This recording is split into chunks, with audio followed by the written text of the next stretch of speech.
The government is doing its best. The security agencies are doing their best. But I want to say with every sense of responsibility and without any fear of equivocation that their best is not good enough. It is not good enough because the security situation in Nigeria today, Mr. Speaker, it is horrific.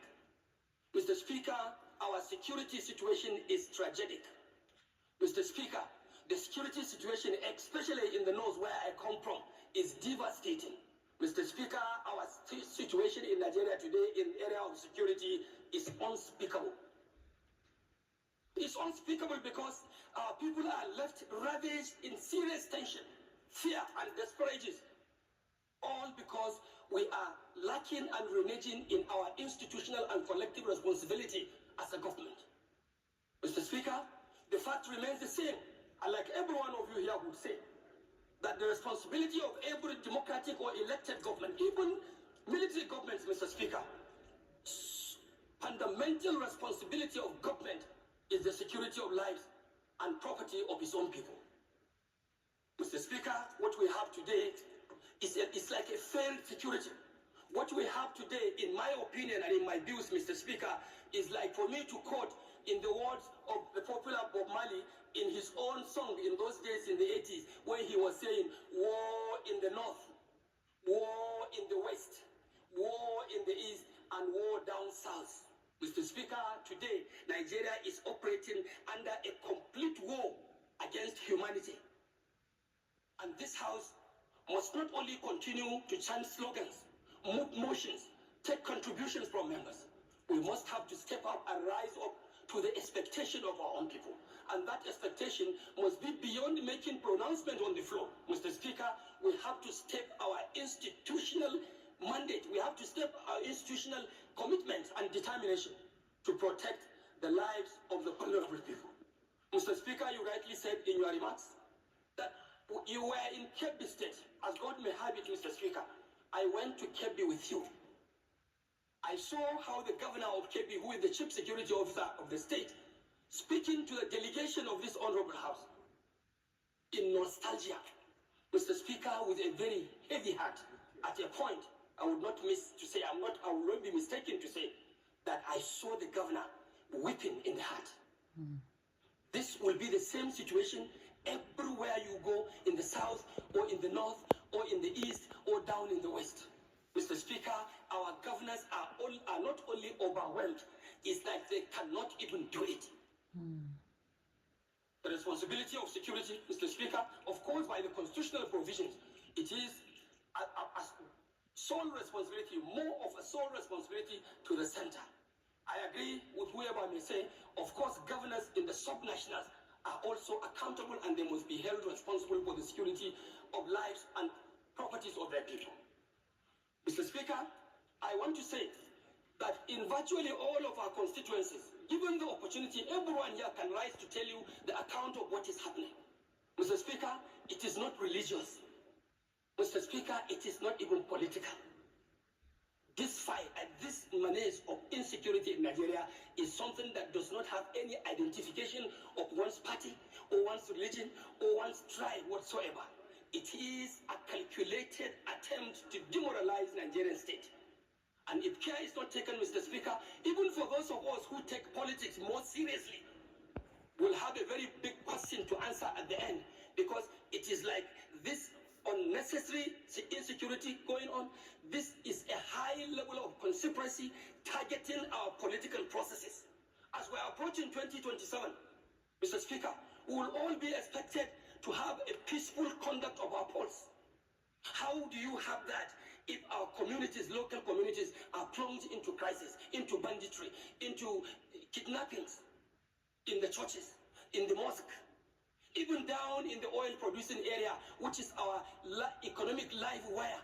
Production of oil, crude oil, is being unfortunately undermined by militia groups. So it is like a collective thing that we must put our hands on deck and call whoever is responsible, sir, to order. Order, order, and order.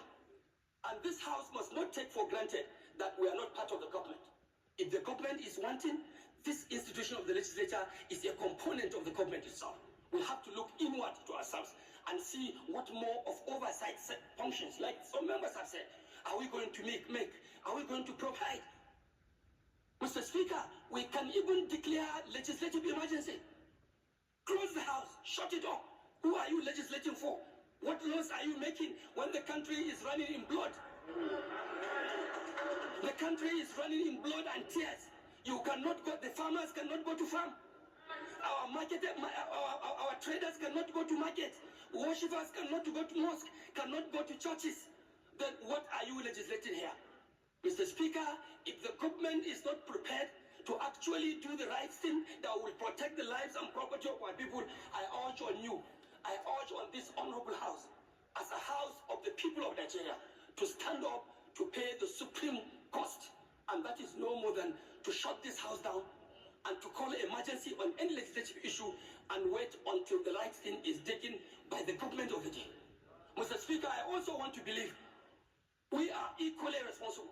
We should also go down to our constituencies and lead civil organizations, like the civil vigilante.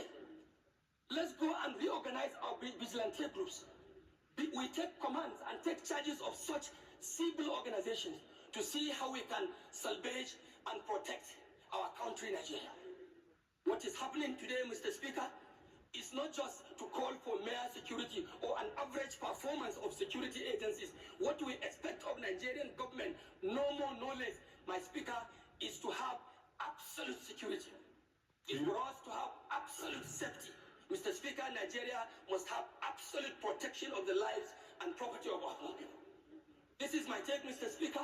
And I also want to use the opportunity to tell you that my immediate constituency, which is enclaved at the southern part of my state, Kano, is also undergoing serious danger, because in the constituency, we have what we call the huge Falgore Game Reserve, lying in between Kaduna State, Plateau State, Bauchi State, through Ningi and Bura, Mr. Speaker, and also contacting some part of Jigawa State to the axis of Turkey. This place used to be a tourist attraction. Many people coming, including tourists from abroad. But because of the dilapidating security situation in my state, Mr. Speaker, today, abduction and kidnappings, not only in the forest, in our homes, has become a daily affair, a daily occurrence. Just like what the pharmacist may prescribe to you in the hospital to ask you to take Panadol once in the day, in the morning, one in the afternoon, and another one in the evening. That is how kidnapping is so prevalent in my federal constituency. This place that used to be an attraction for tourists, it has now become like an extension of the Sambisa forest in Borno State. So we have to definitely do something. Mr. Speaker, I may not have enough time to continue my submissions, but I want to thank you so much for giving our members this opportunity to speak. And I also want to urge members to continue in the spirit we have started. I have not seen anybody here speaking as a southern member of the House of Reps. I have not seen anyone here speaking as a northern member of the House of Reps. I am the leader of the Northern Caucus, not the regional caucus. I am also not speaking as a member representing the northern part of this country. The security challenges that we are facing is a colossal one, is a collective one that has to do with the Nigerian nation. And we must step up to that expectation and deal with this matter once and for all. Mr. Speaker, I want to thank you, and I want to thank honorable members for listening to me. And I also